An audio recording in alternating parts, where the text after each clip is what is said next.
Hi friends, നമുക്കിന്ന് ഹതാശാ സെ ഏക് വ്യക്തി ബൈഠ് ഗയാ താ എന്ന ടിപ്പണി നോക്കാം. അതിനു മുമ്പേ ആയിട്ട് ഹതാശാ സെ ഏക് വ്യക്തി ബൈഠ് ഗയാ താ എന്ന വിനോദ് കുമാർ ശുക്ലിൻ്റെ കവിത പഠിക്കാം.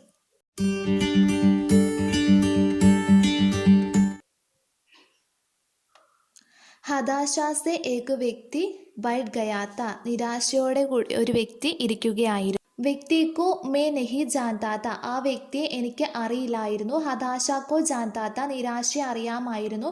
ഇസ്ലിയെ മേം ഉസ് വ്യക്തിക്ക് പാസ് ഗയ, അതുകൊണ്ട് തന്നെ ഞാൻ ആ വ്യക്തിയുടെ അടുത്തെത്തി. മേനെ ഹാത്ത് ബഡായ, ഞാൻ കൈ നീട്ടി. മേരാ ഹാത്ത് പക്കടുക്കർ വഹ് ഗഡാ ഹുവ, എൻ്റെ കൈ പിടിച്ച് അദ്ദേഹം എഴുന്നേറ്റ് നിന്നു. മുജേ വഹ് നഹി ജാൻതാ താ, എന്നെ അദ്ദേഹത്തിന് അറിയില്ലായിരുന്നു. മേരെ ഹാത്ത് ബഡാനേക്കോ ജാൻതാ താ, എനിക്ക് കൈ നീട്ടാൻ അറിയാമായിരുന്നു. ഹം ദോനോ സാത്ത് ചലെ, ഞങ്ങൾ ഒന്നിച്ച് നടന്നു.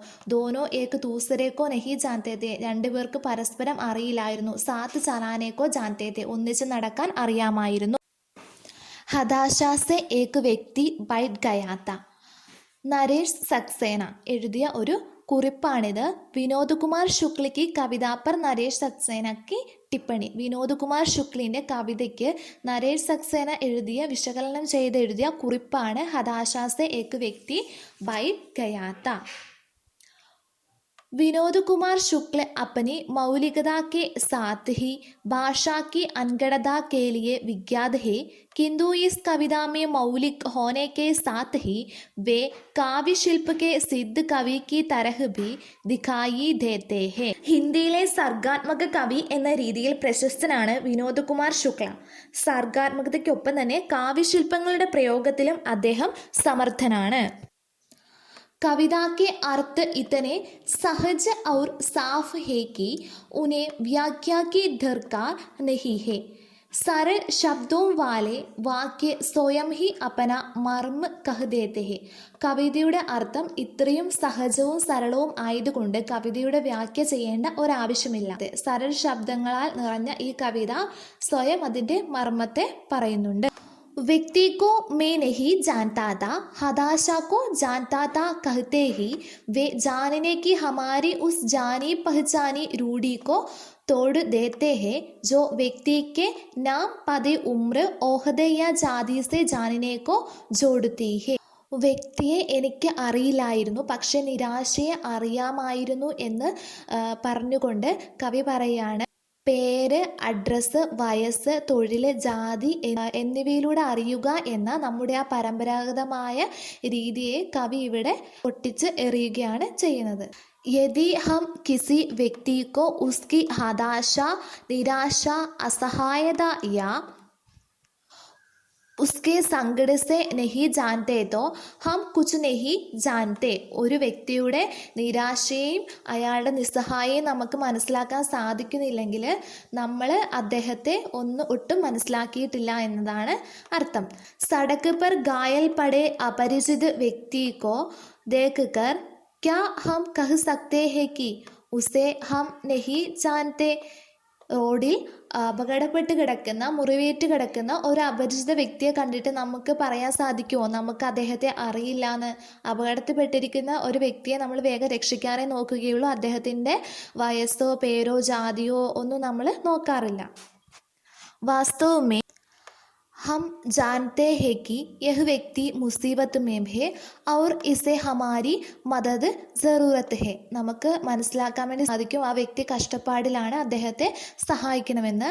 യഹ് കവിത മനുഷ്യ കോ മനുഷ്യ കി തരഹ് ജാനനെ കെ യാദ് ദിലാത്തി ഹെ. ഈ കവിത മനുഷ്യനെ മനുഷ്യനായി കാണാനാണ് ഓർമ്മപ്പെടുത്തുന്നത്.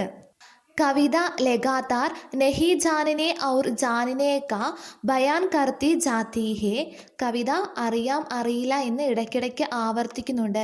ശില്പക്ക് ഈസ് ബാരിക്ക് കാരിഗാരിക്കോ ദേക്ക, ശില്പത്തിൻ്റെ ഈ സൗന്ദര്യത്തെ നമുക്ക് നോക്കാം.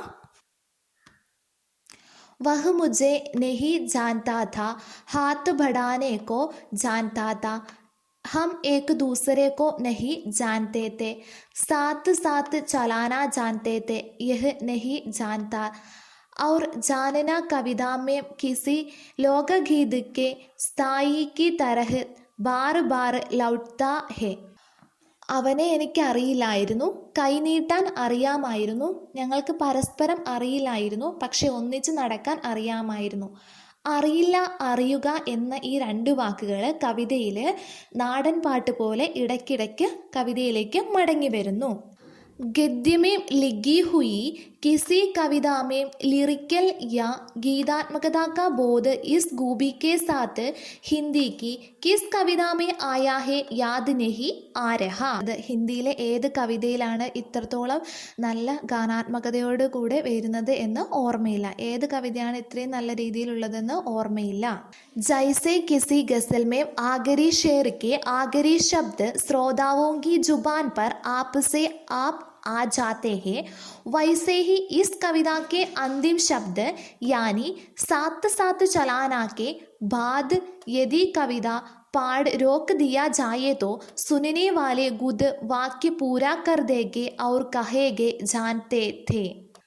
ഏതെങ്കിലും ഒരു ഗസലിൻ്റെ അവസാനത്തെ വരിയിലെ അവസാനത്തെ ശബ്ദം ശ്രോതാക്കളുടെ നാവിലേക്ക് സ്വയം വരുന്നു. അതേപോലെ ഈ കവിതയുടെ അവസാനത്തെ ശബ്ദമായ സാത്ത് സാത്ത് ചലാന എന്നതിൽ പാടി നിർത്തുകയാണെങ്കിൽ കേൾക്കുന്ന ആൾക്കാർ അത് മുഴുവനാക്കും ജാൻതേത്തെ എന്ന്. ഈ കവിതയുടെ അവസാനം നമുക്ക് കാണാൻ വേണ്ടി സാധിക്കും. സാത്ത് സാത്ത് ചലന ജാൻതേത്തെ എന്നാണ് ലാസ്റ്റത്തെ ലൈൻ. यह कविता जानना शब्द के रूढ़िग्रस्त अर्थ को पूरी तरह से बदल देते हैं. ഈ കവിത അറിയുക എന്നതിൻ്റെ പരമ്പരാഗതമായ ആ രീതിയെ പൂർണ്ണമായും മാറ്റുന്നു. इस कविता की पहली दो पंक्तियों में ही കവി अपनी पूरी बात कह देते हैं. ഈ കവിതയുടെ ആദ്യത്തെ രണ്ട് ലൈനിൽ തന്നെ കവി തൻ്റെ മുഴുവൻ കാര്യങ്ങളും പറയുന്നുണ്ട്. शेष पंक्तियां उसी कहे गए और सघन और गहरा करती है.